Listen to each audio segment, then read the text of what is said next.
Hello दोस्तों, India का जो लार्जेस्ट ऑप्शन इवेंट है ऑप्शन सिंपोजियम, जो कॉन्सेप्ट आपके लिए हर साल लेकर के आता है, वो हम फिर से इस बार लेकर के आ रहे हैं। और ये जो वीडियो है इसमें हम जो हमारे स्पीकर्स हैं, जो 10-12 स्पीकर्स आएंगे और वो जो टॉपिक पे बात करने वाले हैं वो हम यहाँ पे बेसिकली बहुत ब्रीफली करेंगे। टॉपिक जरूरी नहीं है। आई थिंक मैं स्पीकर्स के बारे में थोड़ा सा बोलना चाहूँगा कि स्पीकर्स कौन है, बिकॉज बहुत बढ़िया वैरायटी है। और जो जिस तरह के निष्णांत हमारे बीच आने वाले हैं, बहुत सारी चीज़ें हैं जो सीखने मिलेगी और उसमें से काफ़ी सारी एक्साइटमेंट है जो शायद आपको पढ़ के पता चले ना चले। इसलिए किन्हीं लोगों के साथ 10-10, 12-12 सालों की हमारे रिलेशंस हैं, तो उस चीज़ को समझाने का एक ही जरिया पसंद आया और वो जरिया था आप लोगों के साथ इस तरह गुफ्तगू करने का। और इसलिए शुभम से शुरुआत तो मैं शुरुआत करूंगा राजीव रंजन बोरा, जो ऑप्शन सिंपोजियम पहला जो हमने 2018 में किया था, जोड़ के रख दिया था, जिसने सारे लोगों जिसको लगता था कि ऑप्शन हमको सबको आता है, उन सारों को समझ में आ गया था कि बहुत सारा सीखना बाकी है। हाँ, तो उस समय में तो मुझे याद है जो टॉपिक राजीव ने चूज किया था, बहुत सारे जो एक्सपर्ट्स थे वो भी थोड़े डर गए थे कि आगे क्या होने वाला है पता नहीं। बट डेफिनेटली इस बार जो टॉपिक है वो बहुत एक्साइटिंग है। राजीव खुद एक मार्केट मेकर है और आई थिंक जो टॉप लिस्ट में नाम आते हैं मार्केट मेकर्स इंडिया में, उनमें से राजीव एक है। आइरेज कैपिटल। तो वहाँ पे राजीव बात करने वाले हैं जो अभी मार्जिन चेंजेस हुए रिसेंटली, उसके चलते कौन कौन से ऑप्शन स्ट्रैटेजी है जो बड़े बुक्स है वहाँ पे अब जो नया जो ऑप्शन स्ट्रैटेजी है मार्जिन चेंजेस के चलते, जो कि अब एप्लीकेबल हो गया। हो सकता है आपको आज उसके बारे में सुनने ही ना मिले और कुछ समय के बाद जब वो स्ट्रैटेजी आउटडेट हो जाएगा तब आपको उसके बारे में सुनने मिलेगा, लेकिन सही समय आज है उस स्ट्रैटेजी को सीखने का। तो राजीव बात करने वाले हैं वैसे ही कुछ सिमिलर स्ट्रैटेजी में। फिर मैं I think second Anay Mittal के बारे में बात करूंगा। अनय जी को मैं मिला था काफ़ी साल पहले और अनय जी जितना मैंने जाना था उनको कुछ साल पहले, वहाँ पे थाउजेंड्स ऑफ एल्गोज बेसिकली उन्होंने अपने करियर में बेसिकली डिप्लॉय किया है। तो अगर आज का जो टाइम है एल्गो ट्रेडिंग की, हम इतनी सारी बात करते हैं, तो वो एल्गो ट्रेडिंग कैसे करते हैं और जो व्यक्ति ने इतने सारे एल्गोज डिप्लॉय किए हैं उससे बेटर आपको कौन समझा पाएगा कि एल्गो ट्रेडिंग किस तरह से किया जाता है और उसको कैसे हम बेटर बना सकते हैं। तो थर्ड स्पीकर भाविन, आप बताओ। जी मैंने अपनी ज़िंदगी शुरुआत आर्बिट्राज से करी थी। ठीक है, 2004 में आर्बिट्राज बहुत आसान किया हुआ करता था।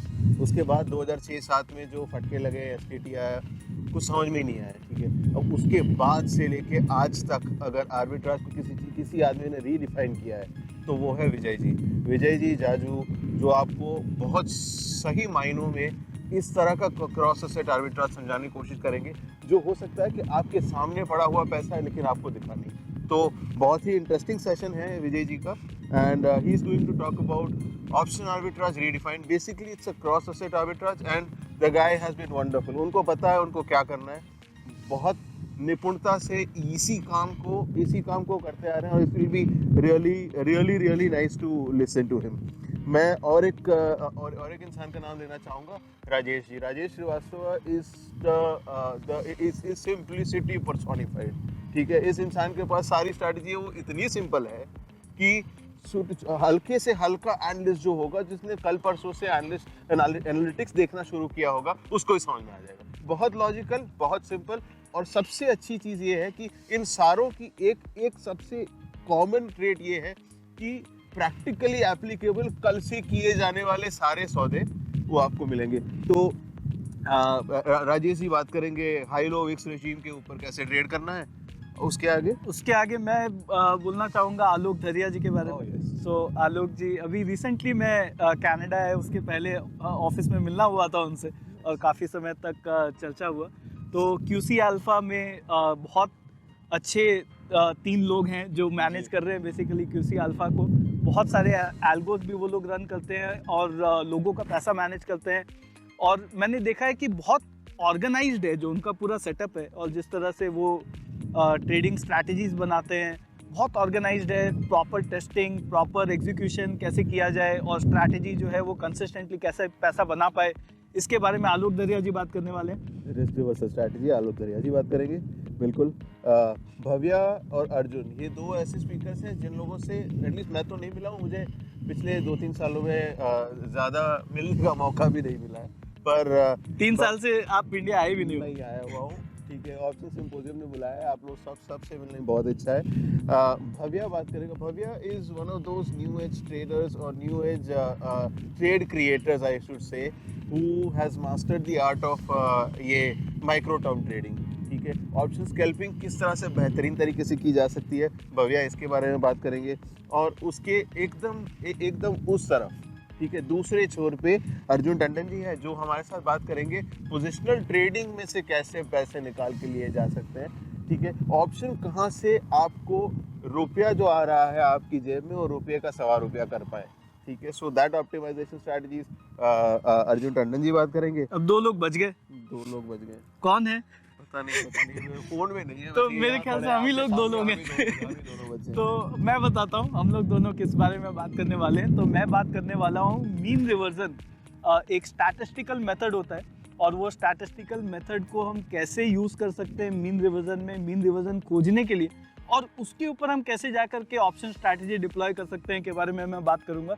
और ये टॉपिक मैंने इसलिए चुना है क्योंकि पिछले कुछ समय में भाविन मैंने देखा है कि जब 5 साल पहले की अगर हम बात करें तब सिंपल स्ट्रैटेजी लोग मांगते थे। बिल्कुल। अब इंडिया में 90% वॉल्यूम जो है वो ऑप्शंस का वॉल्यूम। बिल्कुल। और पूरे वर्ल्ड में जो सबसे ज्यादा इंडेक्स ऑप्शन ट्रेड होता है वो होता है बैंक निफ्टी, और चौथे नंबर पे है निफ्टी। तो मुझे लगता है कि अब जो स्ट्रैटेजीज का जो सोफिस्टिकेशन लेवल है इंडिया में वो अब बढ़ता जा रहा है। तो इसलिए मैं बात करूंगा मीन रिवर्जन स्टैटिस्टिक्स को कैसे हम लोग mathematics, stochastic calculus, something on that part की हम कैसे उसको लेकर के आ सकते हैं। सिंपल ही रखने की कोशिश करूंगा कि इम्प्लीमेंट करने में बहुत ज़्यादा दिक्कत नहीं हो, लेकिन ये कंसेप्ट को हम कैसे ला करके ऑप्शंस में यूज़ करके ट्रेड कर सकते हैं। और भाविन बात करेगा एक मेरा जो फेवरेट टॉपिक रहा है, स्क्यू एनालिसिस। सो स्क्यू की जब हम बात करते हैं, मैं बहुत सारे मेरे दोस्तों को शिकागो में मिला हूँ जहाँ पे वो लोग स्क्यू ट्रेडिंग करते हैं। 15 साल 20 साल से एक ही स्क्यू ट्रेडिंग लेकर के वो कंसिस्टेंटली उसके ऊपर पैसा बना रहे हैं। तो वो जो स्क्यू का स्ट्रक्चर है वो उसको कैसे एनालाइज करें, उसमें शिफ्ट हो रहे हैं तो उसका मतलब क्या होता है, ये सारी चीज़ें भाविन कवर करने वाले। डेटा है ना, पता है डेटा, एक चीज़ बताता हूँ मैं, डेटा जो है ना, फ्यूचर्स एंड ऑप्शंस का ट्रेड डेटा एटलीस्ट, वो अपनी आस्तीन के अंदर इतनी सारी चीज़ें छुपा के रखता है, और वो छुपा के ज़रूर रखता है पर उसको बंद नहीं कर पाता। तो उसको आप खोल लीजिए और उसमें से सच बाहर आ जाएगा, बहुत सारा सच, जिसमें से ट्रेडिंग किया जा सकता है। काफ़ी सारे ऐसे लीडिंग इंडिकेटर्स इसमें से बाहर आते हैं जो आपको बता देते हैं कि अगले पल क्या होने वाला है। थोड़ा सा आपका फोरकास्टिंग जो है उसको इतना मजबूत कर देते हैं। स्पेशली वोलेटिलिटी एक ऐसी चीज़ है जो कि काफ़ी सारी प्रेडिक्टेबिलिटियाँ अपनी फेवर में लाके आपको बहुत सारी कमाने की अपॉर्चुनिटीज इजीली दे सकती है और अच्छी फ्रीक्वेंसी में दे सकती है। तो मैं उसी टॉपिक को थोड़ा सा और आसान करके बोलने की कोशिश करूंगा। तो उसके बाद और भी स्पीकर्स ऐड होने वाले, तो अभी और आई थिंक 2 स्पीकर और ऐड होंगे, और पैनल का जो टॉपिक है उसके ऊपर मैं अलग से एक वीडियो करूंगा। तो अभी फिलहाल हम लोग ये वीडियो यहीं तक रखेंगे, और मैं एक्साइटेड हूँ 3 साल के बाद physical event option symposium attend करने के लिए। और हम लोग दोनों इनफैक्ट आपको मिलेंगे 11 और 12 फरवरी को 2023 में। Bombay stock exchange iconic place है जो रिंग हुआ करता था, वहाँ पे ये इवेंट होने वाला है। तो I will see you there.